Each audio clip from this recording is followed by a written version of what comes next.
Au nom du Père et du Fils et du Saint-Esprit. Amen. La paix de Jésus soit dans votre maison, sa paix et sa joie. Alléluia. J'espère que vous allez bien. Nous sommes mercredi 21 août et nous allons lire l'Évangile selon saint Matthieu, chapitre 20, versets 1 à 16. Que ta parole, ô Jésus, rentre dans mon esprit, que mon cœur, ma bouche proclame ta parole et que mon cœur l'accueille. Amen. Apprenez donc quelque chose du royaume des cieux. Un propriétaire est sorti à la première heure du jour afin d'embaucher les travailleurs pour sa vigne. Il se met d'accord avec les travailleurs pour 1 denier par jour et il les envoie à sa vigne. Dans la matinée, il envoie d'autres qui leur dit « Allez vous aussi à la vigne et je vous donnerai ce qui sera juste. » Aussitôt, ils y vont. Le propriétaire sort de nouveau à midi, puis dans l'après-midi, il agit de la même façon. À la tombée du jour, c'était la 11e heure. Il sort et il en trouve qui sont là assis. Il leur dit « Pourquoi restez-vous là toute la journée sans rien faire ?» Eux lui répondent « C'est que personne ne nous a embauchés. » Et il leur dit « Allez donc vous aussi à la vigne. » Le soir venu, le propriétaire de la vigne dit à son intendant « Appelle les ouvriers et donne-leur leur salaire. Tu commenceras par les derniers et tu continueras jusqu'aux premiers. » Ceux qui ont été embauchés à la 11e heure se présentent donc les premiers. Donc les premiers, ils reçoivent 1 denier. Quand les premiers arrivés se présentent à leur tour, ils pensent qu'ils vont recevoir davantage, mais eux aussi reçoivent 1 denier. Pendant qu'on les paye, ils protestent contre le propriétaire. Ces derniers disent « N'ont fait qu'1 heure et tu les mets sur le même plan que nous qui ont travaillé toute une journée au soleil. » Il réplique à l'un d'eux « Mon ami, je ne suis pas injuste avec toi, nous étions d'accord pour 1 denier, n'est-ce pas? Prends ce qui te revient et va-t'en. Moi, je veux donner à ce dernier autant qu'à toi, n'ai-je pas le droit de faire chez moi ce que je veux? Serait-ce que tu es envieux parce que moi, je suis bon? » Puis les derniers, oui, les derniers seront premiers et les premiers derniers. Merci Jésus pour ta parole. Alors avant toute explication, rendons grâce déjà, et ce que Jésus explique là, je rassure tout le monde, ce n'est pas un traité de droit salarial, de barème, vous pouvez vous sortir ça de l'esprit, ça n'a rien à voir. Voilà. Et pourtant Jésus est bien la justice. Il n'y a pas de doute là-dessus. Merci Jésus. Donc, que se passe-t-il? Eh bien, Jésus est en train d'expliquer à travers puisque le titre c'est « Apprenez donc quelque chose du royaume des cieux ». Eh bien, les derniers seront les premiers, et bien des premiers seront des derniers. Les derniers. Là, il s'agit, le travail à la vigne, il donne quoi? Qu'apporte le travail à la vigne? Travailler à la vigne, c'est porter du fruit, mettre en pratique la parole de Jésus, porter du fruit, des fruits d'amour, comme le dit le 2e commandement, aimez-vous les uns les autres.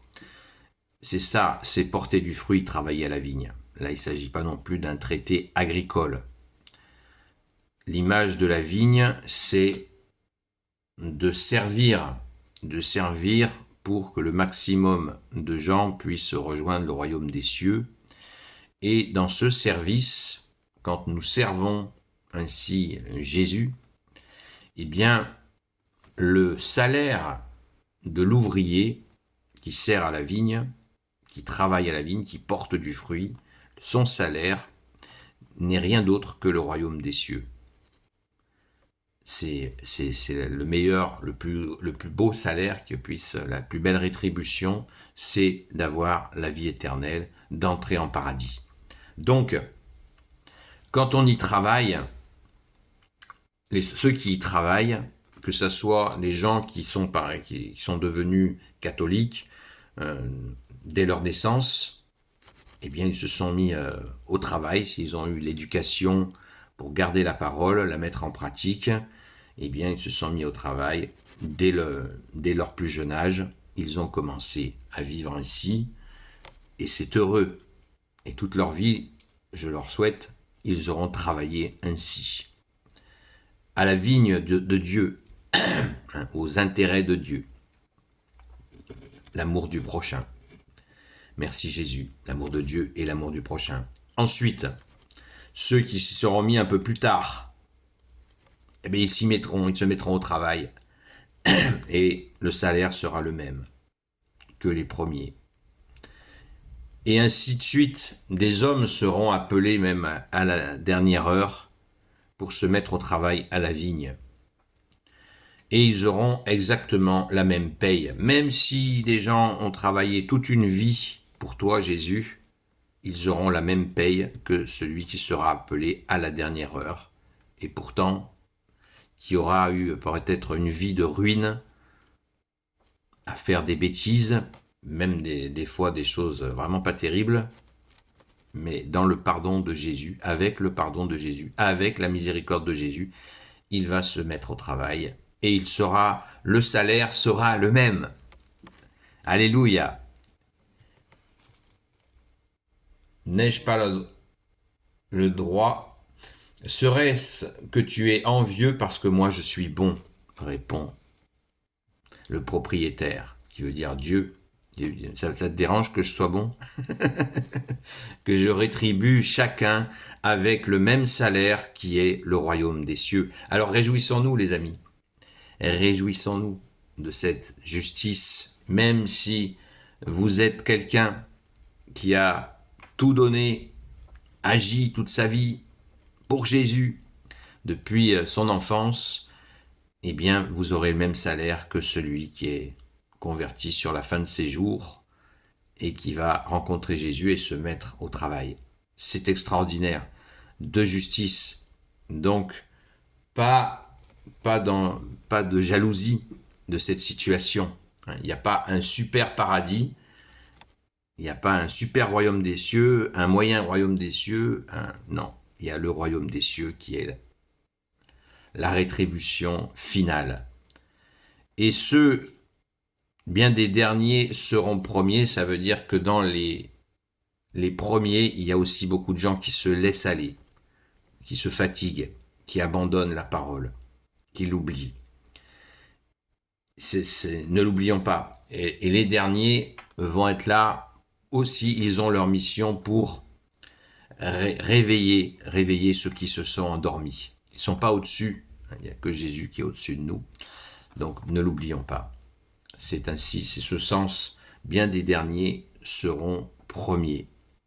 Parce qu'ils vont arriver avec leur fraîcheur d'avoir rencontré Jésus, qui les a vraiment libérés, et ils vont avoir la niaque. Ils vont avoir la niaque.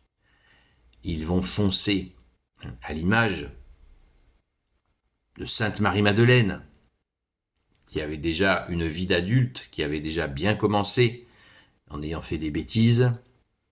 Eh bien, elle a vu Jésus, elle s'est mise tout de suite au travail, comme ouvrière. Elle n'a jamais reculé. Et elle n'a jamais cessé, jusqu'à son dernier souffle, elle a foncé. Merci Sainte Marie-Madeleine d'être l'exemple que Jésus a choisi de résurrection. Amen. Gloire soit au Père et au Fils et au Saint-Esprit, maintenant et toujours et pour l'éternité. Amen. Ô Jésus, toi qui peux tout et qui portes tout, toi le Sauveur, toi l'Emmanuel, je te confie toutes celles et ceux qui regarderont cette vidéo, ainsi que leurs proches, selon ta seule volonté, ô Jésus. Sainte Marie, Reine des cieux, toi l'Immaculée Conception, toi qui écrases le serpent, toi qui es la lune sous tes pas, toi notre Mère, Notre-Dame. Saint Joseph, toi le juste et le saint, toi le sage, toi la terreur des démons, toi le saint gardien de la Sainte Église catholique apostolique. Sainte Marie-Madeleine, notre chère sainte patronne. Et vous, tous les saints et saintes, amis de Jésus, Saint Michel Archange qui est comme Dieu, Saint Gabriel Archange, Saint Raphaël Archange, et vous, tous les anges qui servez Jésus, je vous confie toutes celles et ceux qui regarderont cette vidéo, ainsi que leurs proches, selon ta seule volonté, ô Jésus. La paix de Jésus soit dans votre maison. J'espère que vous avez bien retenu. À très vite.